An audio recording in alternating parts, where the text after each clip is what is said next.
selama-lamanya Tuhan baik bagi kita, amin. Puji nama Tuhan. Terima kasih buat Bapak Ibu Gembala di GBI Haifa di tempat ini yang untuk pertama kali mempercayakan saya menyampaikan firman Tuhan. Tuhan Yesus yang memberkati. Selamat Paskah buat kita semua. Kemenangan besar terjadi dalam setiap kehidupan kita. Satu waktu Bapak Ibu Saudara, di satu kota di Colchester, Inggris, terjadi hujan badai salju. Ada seorang pria yang bernama John England. Dia berinisiatif untuk tidak pergi ke gereja. Karena untuk pergi ke gereja dia harus berjalan kaki sejauh 10 km. Dan menurut John England, berjalan kaki sejauh 10 km di tengah-tengah hujan badai salju yang terjadi itu cukup sulit. Tetapi karena rasa tanggung jawabnya sebagai seorang penatua gereja, maka John England tetap pergi ke gereja. Sampai di gereja, jemaat yang hadir cuma 12 orang. Ditambah seorang anak remaja umur 13 tahun yang baru pertama kali datang ke gereja. Jemaat bilang, sudahlah, tidak usah kebaktian. Toh gembala sidangnya juga tidak hadir. Karena kebetulan gembala sidang tidak hadir karena rumahnya tertimbun salju. Tapi John England berkata, tidak, kita harus tetap adakan ibadah. Akhirnya ibadah tetap dilangsungkan. Dan saudara tahu siapa yang khotbah? Yang khotbah adalah John England. Khotbahnya tidak bagus sama sekali. Karena memang dia bukan seorang pengkhotbah. Tapi saudara tahu, selesai John England menyampaikan firman Tuhan, anak remaja yang berumur 13 tahun itu menyerahkan dirinya untuk percaya kepada Yesus. Dan saudara tahu siapa anak remaja itu? Dia adalah Charles Haddon Spurgeon. Dia adalah seorang pengkhotbah legendaris. Karena khotbah-khotbahnya, maka kekristenan di Inggris pada waktu itu berkembang dengan luar biasa. Seandainya John England tidak pergi ke gereja, Inggris dan kekristenan akan kehilangan seorang pengkhotbah yang luar biasa. Seandainya John England tidak mengadakan ibadah, maka Inggris dan kekristenan juga akan kehilangan seorang pengkhotbah yang luar biasa. Tapi untunglah John England tetap pergi ke gereja, tetap mengadakan ibadah, sehingga hal itu terjadi. Yang saya mau sampaikan kepada Bapak Ibu Saudara pagi hari ini, apapun yang menjadi halangan, rintangan Bapak Ibu Saudara datang ke gereja, paksain dirimu untuk datang ke gereja. Amin. Paksain dirimu untuk beribadah kepada Tuhan. Sebab dengan engkau datang ke gereja, dengan engkau beribadah kepada Tuhan, engkau sedang memungkinkan sebuah mukjizat terjadi dalam hidup.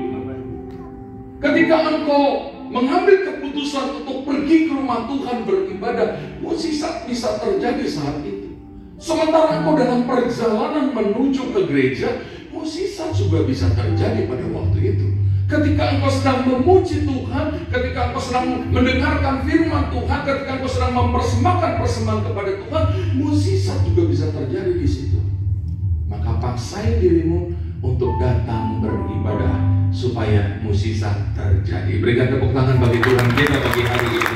Yuk, sekarang kita akan masuk dalam pemberitaan firman Tuhan. Saya berikan tema pagi hari ini, tema Paskah, New Life, New Hope. Kita baca Lukas pasalnya yang ke-24, ayat pertama sampai ayatnya yang ke-12.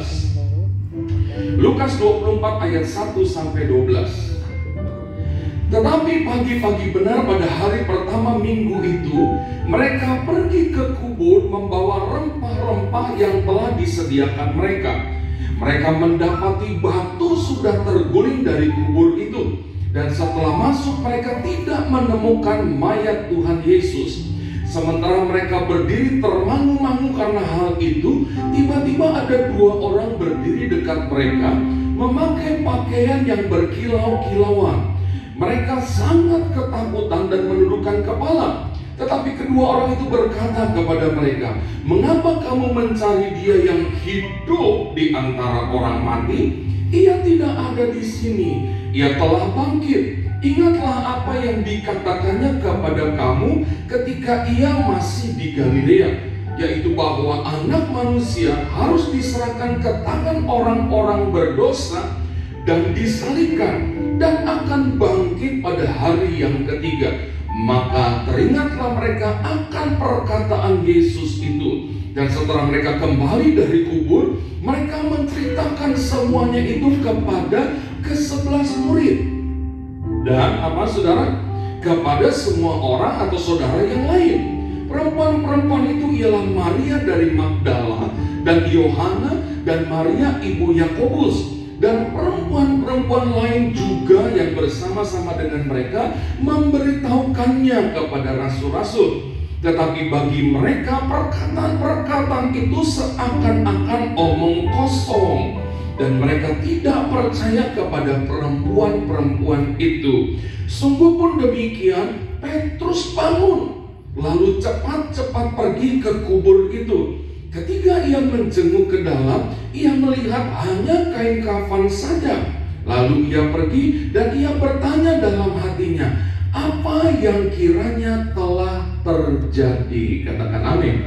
Saudara, saya harus bacakan ayat-ayat ini karena ini akan membuat kita teringat kepada peristiwa kebangkitan Yesus. Kemarin saya dapat masukan dari jemaat ketika saya khotbah Jumat Agung, saudara. Ketika saya tanya, bagaimana pelayanan saya hari ini? Karena dia keluarga saya, dia bilang begini, kita tuh dari sekolah minggu sudah tahu cerita Yesus mati di kayu salib. Nah, Bapak ini menyampaikan itu terlalu lama.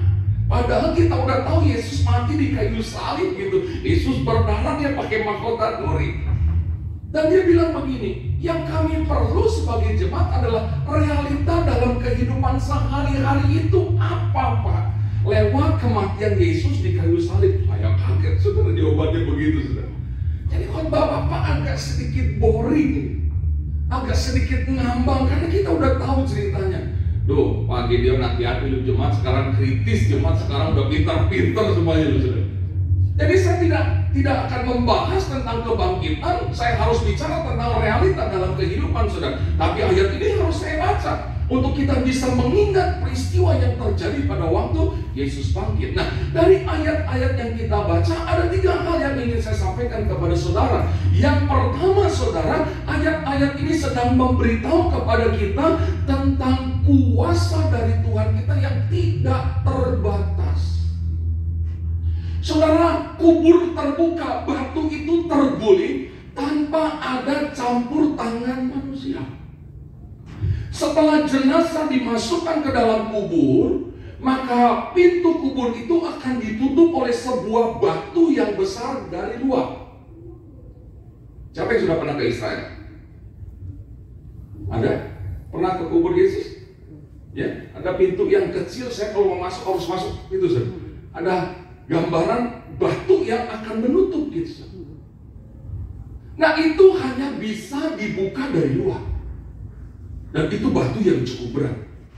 Jadi ketika murid-murid sampai atau perempuan-perempuan itu sampai ke kubur, batu itu sudah terguling. Pintu itu sudah terbuka tanpa campur tangan manusia. Ini sedang memberitahu kepada kita bahwa lewat kebangkitan Yesus sedang menunjukkan kuasa yang tidak terbatas. Setelah Yesus bangkit dari kematian, saudara, itu seperti kehidupan yang baru. Karena kehidupan Yesus sebagai manusia itu sudah selesai pada waktu dia mati di kayu salib, lalu dikubur. Selesailah kehidupan Yesus sebagai manusia. Tapi waktu dia bangkit dari kubur, saudara, tubuhnya bukan tubuh manusia, tapi kealahannya yang dinyatakan, saudara. Itu kehidupan yang baru yang berbeda, saudara. Yang bisa membuat batu terguling, terbuka dari dalam, saudara. Sehingga Yesus keluar. Bahkan ketika murid-murid lagi meeting, lagi cool, lagi komsel, saudara, dengan pintu dan jendela yang tertutup dan terkunci karena mereka takut ditangkap, saudara. Tiba-tiba Yesus bisa muncul di tengah-tengah kuil mereka. Amin. Pintunya nggak dibuka, Yesus nggak ketuk. Bukan berarti ada murid yang lagi ke toilet kali jadi pintunya kebuka, lalu tiba-tiba Yesus masuk. Enggak, semuanya terkunci. Tapi tiba-tiba Yesus hadir. Ini menunjukkan bahwa ada kuasa dalam kebangkitan Yesus. Amin. Dan kuasa ini yang akan kita terima dalam setiap kehidupan kita, yang sudah diberikan Tuhan lewat kebangkitannya kepada kita. Kuasa ini bisa kita pakai dalam segala perkara di hidup kita. Haleluya, saudara. Kalau hidup kita dikuasai oleh kuasa yang tidak ada batasnya di dalam Yesus, saudara, betapa luar biasanya hidup kita. Dan bukankah kita sudah mendapatkan banyak hal yang luar biasa dari kuasa yang tidak ada batasnya yang sudah tinggal dalam diri kita, saudara. Ketika kita sakit, kita bisa berkata, dalam nama Yesus aku disembuhkan. Kita percaya kesembuhan terjadi dalam hidup kita. Ketika kita berkata kepada anak kita, kamu jadi anak yang baik, kamu jadi anak yang berhikmat, kamu jadi anak yang punya masa depan yang luar biasa, maka perkataan kita tuh punya kuasa sehingga itu akan terjadi dalam kehidupan anak kita, saudara. Ada seorang ibu yang mendoakan anaknya yang bandelnya luar biasa, saudara, keluar masuk penjara, saudara. Dia katakan hampir semua pasal kejahatan sudah dia lakukan dalam hidupnya. Cuma satu pasal yang belum dia lakukan. Saya tanya, apa itu pasal? Pemerkosaan. Saya tidak pernah kena pasal itu. Tapi bunuh orang, berantem, narkoba, judi, semuanya udah kena. Tiap dia masuk penjara, ibunya datang. Bahkan ibunya sampai masuk ke dalam sel dan dia berdoa dalam nama Yesus, nah kamu jadi anak yang baik ya, jadi anak yang luar biasa ya. Tiap dia datang ke penjara, ibunya ngomong begitu. Setahun, 2 tahun, 3 tahun, nggak terjadi apa-apa, sudah. Tetap bandel, tetap keluar masuk penjara. Sampai semua keluarganya bilang, udah mati aja dia nih anak, udah bikin malu keluarga. Bayangin, sudah. Kalau dia minta duit sama bapaknya nggak dikasih, dia ambil mobil bapaknya, mobil mewah, saudara. Dan bukan dia pakai, bukan. Dia ambil, dia nyalain, dia tabrakin ke pagar, terus dia tinggal. Karena kesel gak dikasih duit sama bapaknya. Dia minta duit sama bapaknya gak dikasih, saudara. Dia masukin bapaknya ke dalam lemari, dikunciin. Bayangkan, saudara. Sampai kalau dia datang ke rumah orang tuanya, anjing yang ada di dalam rumah orang tuanya diem. Gak ada yang berani. Kalau berani tuh anjing bonggong, habis dipukulin lagi. Bayangin, saudara. Tapi 20 tahun kemudian, perkataan ibunya, perkataan positif yang dilontarkan ibunya kepada dia ternyata jadi pendeta sekarang. Nggak ada tepuk tangannya. Berarti apa? Ada kuasa lewat kebangkitan Yesus. Maka kita diberitahu ada kuasa yang luar biasa ini yang bisa terjadi dalam hidup kita. Ada satu pengusaha toko beras di kota Cianjur, sepi. Dia tanya sama gembalanya, apa yang harus saya lakukan ya? Gembalanya cuma bilang begini, sebelum kamu buka pintu tokomu untuk dagang, doa dalam nama Yesus, hari ini tokoku ramai, hari ini aku diberkati Tuhan, hari ini customer datang. Nanti selesai mau pulang, begitu selesai kunci dan Anda mau pulang, doa dulu, terima kasih Tuhan untuk customer yang datang hari ini, terima kasih Tuhan tokoku ramai hari ini. Oh gitu ya Pak Gembala ya. Tiap hari mau datang mau pulang, doa dulu depan pintu. Dia lakukan seminggu, 2 minggu, sebulan, 2 bulan, nggak rame. Tapi dia nggak pernah berhenti ngomong. Dan akhirnya apa yang terjadi, saudara? Pelanggan baru Tuhan datangkan. Tiap ada restoran baru buka di daerah Cianjur, beli berasnya sama dia.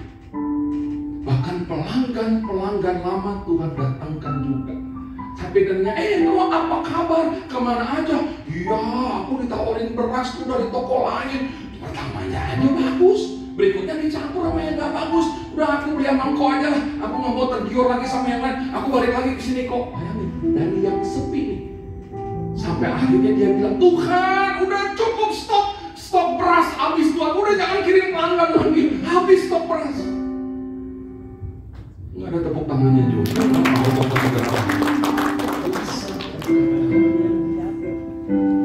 Tanggal 26 kemarin bulan lalu, saya nggak ada pelayanan, kosong.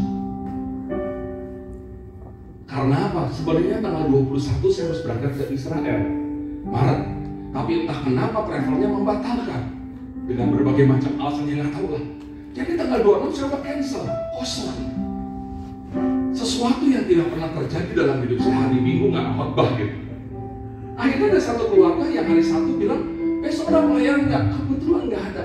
Datang dong ke ulang tahun aku di daerah Bogor. Akhirnya selesai saya datang ibadah di satu gereja sebagai jemaat, saudara. Berangkat ke sana. Dalam perjalanan siang lapar saya. Makan dulu di Bogor sebelum ke rumahnya. Mampir dulu, udah lapar nih. Tapi ada hati kecil bilang, udah terus aja. Dia lagi ulang tahun, banyak makanan di rumahnya. Udah makan di rumahnya aja. Ya udah akhirnya, udah langsung aja ke rumahnya. Sampai di rumahnya disambut. Ayo Vi mau ngopi dulu atau mau langsung makan siang? Saya makan ya, lapar saya bilang. Akhirnya saya makan. Sementara makan sambil ngobrol, tiba-tiba saudara panitia di ulang tahun itu bilang, ya Bapak Ibu para tamu undangan, sekarang waktunya door prize. Kaget sudah. Dan ada anggota keluarga yang bilang, nih Pak Yofi, nomor door prize Bapak, simpen ya Pak. Oke, saya kantongin. Lalu saya dengerin door prize. Ada 4 hadiah hiburan, kayak juicer, apalah segitu. Lalu ada 2 voucher senilai 1 juta. Dan ada hadiah uang cash. Boleh saya sebut jumlahnya? Sebut ya. Karena saya pernah dikomplain orang juga nih, jangan sebut jumlah dong Pak, bikin iri orang aja. Hadiah pertama uang cash 1 juta, hadiah kedua 5 juta, dan hadiah utama 10 juta. Wah, semua tepuk tangan. Saya cabut, orang lihat saya bilang begini, Tuhan, hari ini kosong. Bayanan itu nggak ada pemasukan. Saya bilang, Tuhan kan tahu jajan saya banyak Tuhan. Masa kosong nih Tuhan? Kalau boleh dapat dong Tuhan. Cuma ngomong begitu sebentar, masukin lagi. Saya udah hafalin nomor saya tidak masukin. Hadiah hiburan lewat. Hadiah voucher lewat. Hadiah 1 juta juga lewat. Hadiah yang 5 juta lewat, nomor saya nggak kesebut. Hadiah yang 10 juta nih, tiba-tiba begitu mau dibaca ada satu usul. Gimana saya usul yang 10 juta itu dijadikan 5 aja, 5 nomor, jadi 1 nomor dapat 2 juta. Setuju nggak semua? Semua setuju, pengen dapat semua dalam hati ini saudara. Jadi yang 10 juta ditiadakan saudara, dibagi 5, jadi 1 orang 2 juta. Dalam hati, inilah waktunya saya mendapatkan sesuatu, peluang makin besar. 2 juta pertama, 2 juta kedua, ketiga, keempat, kelima, tidak ada nomor saya. Akhirnya saya bilang gini, thank you Tuhan, ternyata hal lewat ini saya dapat berkat. Ya sudah, apa-apa, belajar mengucap syukur sebagai hamba Tuhan. Udah selesai acara doorpass. Tapi saudara tahu, tiba-tiba nih yang ulang tahun teriak begini, 1 lagi dari saya, karena saya bersyukur bersukacita ulang tahun. Hadiah utama tidak boleh dibagi, 10 juta buat 1 orang. Wah, semua tepuk tangan. Nah, dia panggil anaknya yang masih kecil, kamu nak yang cabut. Dia cabut. Dan waktu dia sebut nomor Yofi Hendy,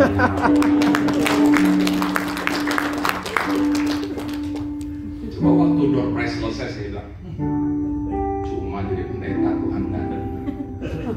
Kalau nggak peduli, udah tahu saya nggak ada pemasukan, Tuhan nggak kasih. Tapi ketika saya thank you Tuhan, walaupun nggak dapat ya nggak apa-apa. Tapi Tuhan lihat di situ, hanya cuma sekedar Tuhan kosong nih, nggak ada pemasukan. Dan omongan hati itu memiliki kuasa, dan terjadilah mukjizat. Amin. Saudara. Nah, kuasa itu sampai hari ini. Gimana kita nggak mau dekat sama Tuhan yang memberikan kuasa tidak ada batasnya itu kepada kita?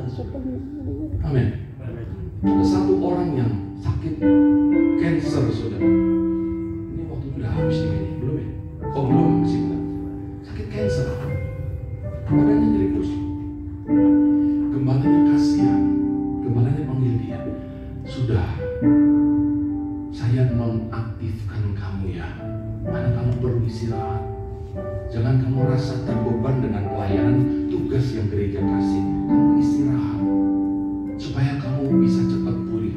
Dia cuma bilang begini, Pak Gembala, tolong jangan nonaktifkan saya. Tolong jangan batasi kuasa Tuhan dalam hidup saya untuk saya tetap melayani Tuhan. Kalaupun saya tidak disembuhkan Tuhan, kalaupun saya harus mati, biar saya mati dalam pelayanan. Jangan Pak, jangan. Tolong, saya minta tolong. Akhirnya tetap tugas diberikan dan dia tetap melayani Tuhan. Prediksi sakit kanker itu saudara 1 tahun lebih dia akan tinggalkan dunia ini. Tapi sampai hari ini dia tetap hidup, badannya kuat, badannya sehat, dan dia tetap melayani Tuhan sampai hari ini. Kuasa kebangkitan adalah kuasa yang tidak ada batasnya. Bukan cuma kebutuhan, keperluan dalam hidup kita, tapi ketika engkau punya keinginan, ketika engkau punya kerinduan, asalkan itu sejalan dengan maunya Tuhan, pasti kuasa itu akan terjadi dalam hidup kita. Yang kedua, dari ayat-ayat yang sudah kita baca, kita sedang diingatkan bahwa apa yang Tuhan katakan itu pasti akan digenapi. Tadi ada ayat yang bilang anak manusia itu harus mati dulu, dikuburkan, tapi pada hari yang ketiga dia akan bangkit. Nah, ternyata apa yang Yesus katakan terjadi. Dan Alkitab mencatat, maka teringatlah murid-muridnya akan perkataan Yesus. Benar loh, dia pernah ngomong hari ketiga dia akan bangkit, dan terjadi. Diingatkan lagi oleh para malaikat. Ingat gak kamu Yesus pernah ngomong begitu? Kenapa kamu lupa? Saudara, ayat-ayat firman Tuhan ini berkuasa sampai hari ini. Apa yang dia firmankan pasti akan dia kerjakan dalam hidup kita. Maka pegang firman Tuhan itu dengan kesungguhan hati kita. Waktu saya berangkat sekolah Alkitab, keluarga saya bilang, pakai otak lu mau jadi pendeta. Lu mau makan apa? Mau makan batu sama pasir? Gak punya gaji, gak punya jaminan, mendingan lu kerja daripada lu jadi pendeta. Oh, mereka bukan melarang saya, tapi mereka mau saya berpikir 7 kali untuk jadi pendeta. Latar belakang saya dari gereja Pantekosta di Indonesia yang hamba Tuhan itu benar-benar hidup dari kemurahan Tuhan. Hamba Tuhan GPD itu biasanya gak ada usaha lain, hidupnya dari kemurahan Tuhan, full time. Saya doa lagi, Tuhan benar gak Engkau panggil aku jadi hamba-Mu? Aku mau jadi hamba-Mu Tuhan, asalkan Engkau yang jadi majikan dalam hidup, Engkau yang gaji ya Tuhan. Dan ada satu ayat yang saya pegang. Ayat itu berkata, Allahku akan memenuhi segala keperluanku dan kebutuhanku menurut kekayaan dan kemuliaan. Ayat itu saya pegang sampai hari ini, kenceng Pak Bu. Dan ayat itulah yang menghidupi saya sampai hari ini. Kebutuhan, keperluan, kerinduan semuanya dicukupi. Berat badan saya 134. Itu bukan karena makan batu sama pasir, karena semua kebutuhan saya dicukupkan oleh Tuhan dan kita punya Tuhan yang sama. Ada ayat firman Tuhan yang berkata, hati yang gembira adalah obat, tapi semangat yang patah keringkan tulang. Itu ayat hidup. Sebelum ilmu kedokteran menemukan satu pengetahuan tentang kesehatan, ilmu kedokteran berkata kalau seorang lagi sakit tapi hatinya tetap bersuka cita, nggak takut, nggak cemas, nggak bingung, itu antibodi dalam diri orang itu naik 2 kali lipat kekuatannya. Dan kalau antibodinya naik 2 kali lipat, maka antibodi itu yang akan menyerang virus penyakit, dan virus penyakit dikalahkan. Tapi sebaliknya, kalau ada orang sakit, jadi takut, jadi khawatir, jadi cemas akan penyakitnya, maka antibodinya akan semakin melemah. Dan kalau antibodinya makin melemah, virus penyakitnya yang makin kuat, sehingga dia akan dikalahkan oleh penyakit itu. Jauh sebelum ilmu kedokteran menemukan itu, firman Tuhan belum ngomong, hati yang gembira adalah obat, semangat yang patah keringkan tulang. Pak Bu, ayat ini hidup loh. Saya menyaksikan dengan mata kepala saya sendiri. Ketika mami saya sakit kanker, mami saya kanker kanker payudara. Kalau dia dikasih obat, dia adalah seorang bidan, dia tahu obat-obat. Dia tahu dosisnya ditambah, mungkin dari 10 mg jadi 20. Kankerku masih ada. Gak berapa lama kemudian dia dikasih obat, dia tahu buat paru-paru. Berarti kanker sudah sampai di paru-paru. Ketika dia tahu itu, nangis, khawatir, cemas, ketakutan. Ketika saya lihat mami saya nangis-nangis, itu tubuhnya makin lemah, pucat, gak ada gairah, nangis terus, makin drop. Kalau udah begitu saya panggil kakak-kakak pembina saya dari gereja, tolong doain mami saya, tolong kasih kekuatan, tolong kasih firman Tuhan, tolong ajak doa. Karena waktu itu saya masih SMA sudah. Gereja saya, rumah saya dengan gereja cuma 100 meter. Oh, mereka datang gantian sudah. Didoain, diajak nyanyi, dibacain ayat, dihotbain. Dan saya lihat kalau sudah ada pendeta datang kepada mami saya, dia jadi kuat. Yofi, mami percaya ada kuasa Tuhan, mami pasti disembuh. Dia jadi semangat. Dan waktu dia jadi semangat, dia bersuka cita di dalam Tuhan, itu dia jadi kuat, jadi sehat. Tapi namanya manusia, ada lagi kekhawatiran. Begitu kekhawatiran dan ketakutan datang, drop lagi, jadi naik turun. Maka saya yakin bahwa ayat itu adalah ayat yang luar biasa. Hati yang gembira adalah obat, tapi semangat yang patah keringkan tulang. Bapak Ibu Saudara, gembira aja dalam hidup. Apapun yang terjadi, semangat, tetap bersukacita. Kalau kau lemah, engkau khawatir, engkau cemas, osteoporosis. Karena semangat yang patah keringkan tulang. Dengkulmu akan kehabisan minyak. Mesti disuntik lagi minyak, tambahin olinya. Kau akan mulai rematik, sakit tulang semua. Tulang bengkok lah, saraf kejepit lah, tulang lah, rematik lah, segala macam. Itu semangat yang patah, keringkan tulang. Itu hidup ayat. Semakin banyak kita tahu ayat firman Tuhan, kita bisa lihat firman-Mu yang ngomong itu, bahwa Engkau akan menjadi penjagaku yang tidak pernah tertidur dan tidak pernah terlelap. Maka Tuhan jagain engkau. Jadi kalau ada masalah, ada persoalan, Mazmur 91 sudah mengatakan itu Tuhan. Dan aku tahu Mazmur 91. Maka dia adalah Tuhan yang setiap perkataannya akan dibuktikan ada dalam hidup kita. Penggenapan akan firman Tuhan pasti terjadi dalam diri kita. Haleluya saudara. Yang terakhir saudara, ketika ada berita firman Tuhan dalam diri kita, miliki respon yang cepat. Berita tentang kubur yang kosong disampaikan oleh perempuan-perempuan itu kepada ke-11 muridnya. Alkitab yang bilang, bagi mereka berita yang disampaikan oleh perempuan-perempuan itu seperti omong kosong. Tapi ada satu murid, siapa namanya? Petrus. Begitu dia dengar, dia lari ke kubur. Dia masuk ke kubur, benar cuma ada kain kafan. Dan dia bingung, apa sih yang terjadi? Kemana yang 10 orang?